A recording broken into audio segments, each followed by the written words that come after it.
अरुणा धमीजा जी। राधे राधे श्री हरि। महाराज जी, वो व्यक्ति जो बहुत नजदीकी है और वह धोखा दे, ऐसे में जिसे बार बार धोखा मिल रहा उस व्यक्ति से वह व्यक्ति सबसे ज्यादा नजदीकी तो शरीर यही धोखा दे रहा है, समझ पा रहे हो आप क्या? सबसे ज्यादा नजदीक तो शरीर है ना अपने, और यही धोखा दे रहा है। बाल्यावस्था से जवानी में जवानी का धोखा दे के बुढ़ापा लिया, बुढ़ापा को धोखा मृत्यु में पहुंचा। सबसे धोखेबाज तो ये शरीर है। बाहर किस पर भरोसा करे? जिसको हम प्राणों की तरह पोषण कर रहे हैं, आत्मा की तरह मान रहे हैं, ये धोखेबाज शरीर हम ही को दुख दे रहा है। नहीं दे रहा? High blood pressure, low blood pressure, दिल की बीमारी, कैंसर की बीमारी, ये बीमारी, वो बीमारी, ये अवस्था वो अवस्था बदलती चले, कुछ पकड़ में आ रहा है क्या? तो ये धोखेबाज नहीं है क्या?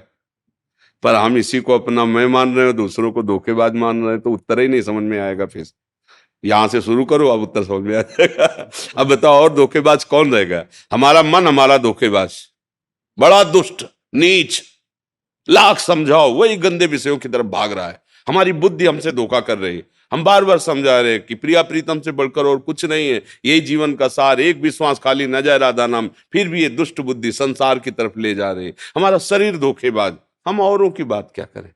किसका प्रश्न है? अब बोलो आप, इस पर कोई संशय? पहले अपने धोखेबाजों को पहचान लो अंदर की, तो बाहर सच्ची मानो। कोई धोखा, एक सच्चिदानंद भगवान अपने कर्मों को भुगताने के लिए वही लीला कर रहा है, दूसरा कोई नहीं। हम पहले इन धोखेबाजों को पहचाने, अपनी बुद्धि को, अपने मन पर। ये देखो संसारिक भाषा नहीं, आध्यात्मिक भाषा है, इसलिए लोग इस पर टिप्पणी प्रश्न कर सकते हैं। वाकया अगर समझना चाहते हो तो असली बात समझ लो, हमारा मन ही हमें धोखेबाज जला रहा है, फंसा रहा है और ऐसे कर्म करा रहा है। ईमानदारी से अपने लोग बिल्कुल घर के जैसे बैठ के सोचो, हमसे जो गलतियां हो रही, क्या हम धोखेबाजी नहीं कर रहे? अंदर से देखो, जो सुना है, जो जाना, क्या हम उसके अनुसार चल रहे हैं? ये धोखेबाज मन जो हमसे गलतियां कराना चाहता है वो करवा लेता है ना। कभी इस पर नजर गई कि कितना बड़ा धोखेबाज मन है, कितना दुष्ट ये हमारी बुद्धि है कि बार बार समझाने पर भी अच्छे कार्यों में, सत् कार्यों में, भगवत कार्यों में नहीं लगती, गलत कार्यों की तरह। इसका कभी दुख हुआ? इसके लिए कभी रोए? इसकी खिलाफत कभी की? इस दुश्मन को कभी पहुंचाना? नहीं। तो फिर बाहर के दुश्मन तो बने बनाए हैं, क्योंकि अंदर ही का दुश्मन बाहर दुश्मनी पैदा करता है, अन्यथा नहीं। ये बात अध्यात्म के बिना समझ में नहीं आएगी। हम उसका भला चाहते हैं, हम उसे प्यार करते हैं, वो हमसे प्यार नहीं करता, उनसे करता, ये नाटक वो नाटक। अंदर का मन संभाल लो, अभी सब ठीक हो जाएगा। भगवान का जो ही भजन किया जाता है तो जा पर कृपा राम की हुई, ता पर कृपा करे, सब सुधार हो जाता है, सब सुधार हो जाता है।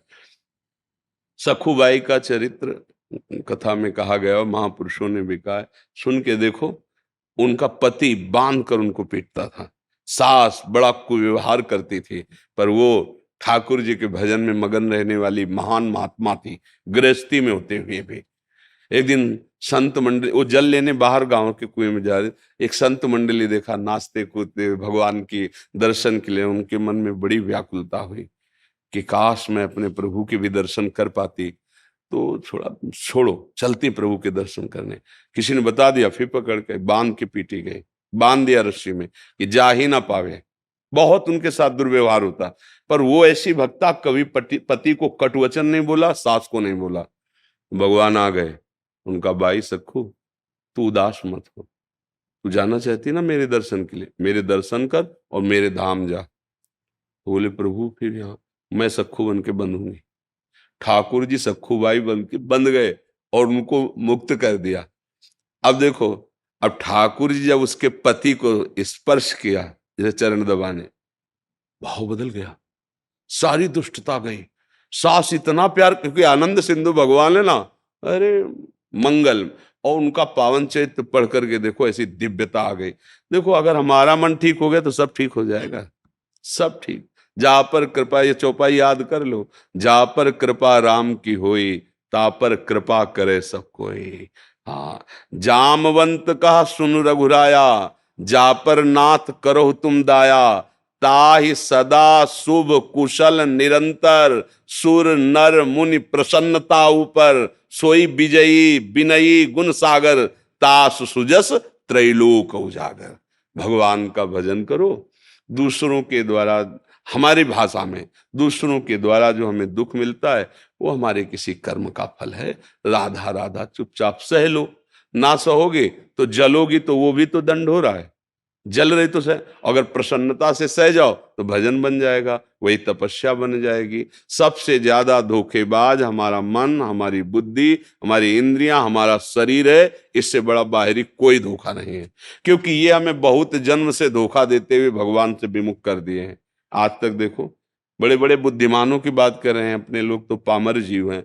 बड़े उच्च कोटि के जो ईश्वर कोटि के साधना में थे, उनको भी ठग लिया इस मन ने, इस बुद्धि ने। इसलिए भैया भगवान का आश्रय लेकर नाम जप करो। किसी, ये सब संसार चक्र है, यहाँ कोई मर रहा है, कोई जन्म रहा है, कोई नाच गा के उत्सव मना रहा है, तो कोई रोध होकर के विषाद मना रहा है। पूरे संसार में घूमो, यही लीला दिखाई देगी आपको। एक सृजन हो रहा है, एक पालन हो रहा है, एक संहार हो रहा है, तीनों वो अपने आप में अपने आप से कर रहा है। अब ये बात समझ में नहीं आ रही है, इसीलिए प्रश्न होते हैं, इसीलिए परेशानियां होती हैं। भगवान कैसा, ऐसा क्यों नहीं कर दिया, वैसा क्यों नहीं। तुमको क्या आदेश दिया गया है? तुम्हारे मनुष्य जीवन का क्या कर्तव्य है? आप कर्तव्य करके देखो, उसका फल आपके सामने आने लगे। करो बुरे आचरण और सोचो कि भगवान अब बचा लें, तो हाँ बचा लेंगे। शरण में हो, आओ। भगवान कह रहे, कोटि विप्र बदला गए जाहू, आए शरण तब आओ। आज से नियम लो कि अब गलत काम नहीं करेंगे। राधा राधा राधा फाइनल, न पीछे का भोगना पड़ेगा, न आगे त्रुटि होगी तो भोगना पड़ेगा, संभाल लेंगे इतने करना। पर अहंकार है, शरणागति नहीं है, मनमानी आचरण है, तो फिर भोगना पड़ता है। अब ये बात समझ में आ जाए तो सब समझ में आ जाएगी। ये समझ में ना आएगी नहीं, क्योंकि माया समझने नहीं देगी। हमने क्या बुरा किया, उसने ऐसा क्यों किया, हमने क्या उसके साथ धोखा किया। कैसे बाबा जी बहरा रहे हैं, नहीं समझ में आएगा। अध्यात्म की भाषा समझ जाओगे तो सब समझ जाओगे। या रहस्य रघुनाथ कर वेग न जाने कोई, और जो जाने रघुपति कृपा तो सपने मोहन। मन की एक दशा होती है, वो जिसमें टिका होता है वही दर्शन होता है। ये अध्यात्म की बात। अगर वो आनंद सिंधु भगवान में टिका हुआ है तो सब जगह आनंद सिंधु भगवान नजर आएंगे। काम में टिका हुआ तो काम नजर आएगा, पक्का समझो। जैसे गोस्वामी जी का मन राम में हो गया तो कह रहे जड़ चेतन जग जीव जत सकल राम में जान। उनको राम दिखाई दे रहा, हमें धोखेबाज दिखाई दे रहा है, क्योंकि मन धोखे में स्थित है। मन पाप में स्थित सब पापी नजर आएंगे। मन दुष्ट है तो सब दुष्ट नजर। जैसा चश्मा जहां तुम्हारी स्थिति है, जिसमें तुम आनंदित हो रहे हो, वही दशा तुम्हें सारे संसार में दिखाई देगी।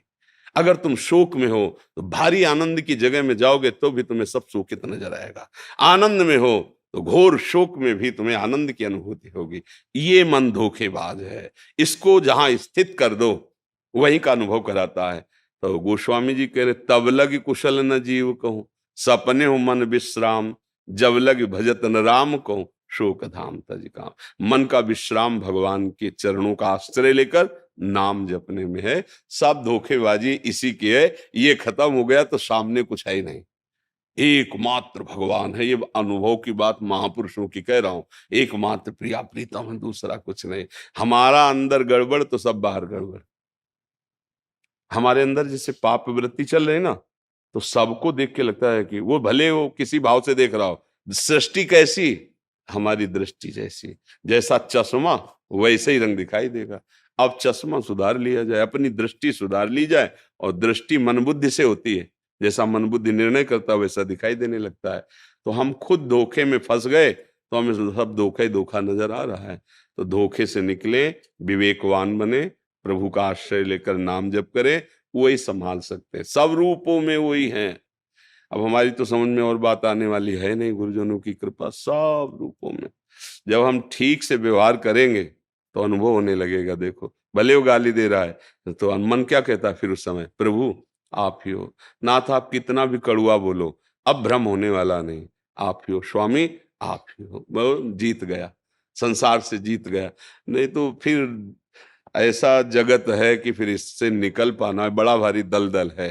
फंसते चले जाओगे, निकल नहीं पाओगे, उलझते चले जाओगे, सुलझ नहीं पाओगे। सुलझने का मार्ग एक ही है, भगवान की शरण में हो जाओ। अपने मन बुद्धि को निर्विकार कर लो, अपने मन बुद्धि को ठीक कर लो। और अगर आपका दोष रहित हो गया है तो वास्तविक दोष क्रिया कर रहा है पर आपको दोष नजर नहीं आएगा, उसमें भगवान की लीला नजर आएगी। भगवान की त्रिगुणात्मिका माया की अलग लीला है, और भगवान की त्रिगुणातीत लीला अलग है। तो ये पहले हम इस लीला को बराबर करें, सम में लावें कि भगवान के द्वारा ली। अब ये बिना भजन के समझ में नहीं आएगी, नहीं आएगी, नहीं आएगी। गीता जी में बताया गया चंचल मना कृष्णा, तो मन को कैसे नियंत्रित करें? अब उसी में उत्तर लिखा है, अभ्यास और वैराग्य के द्वारा। ऐसा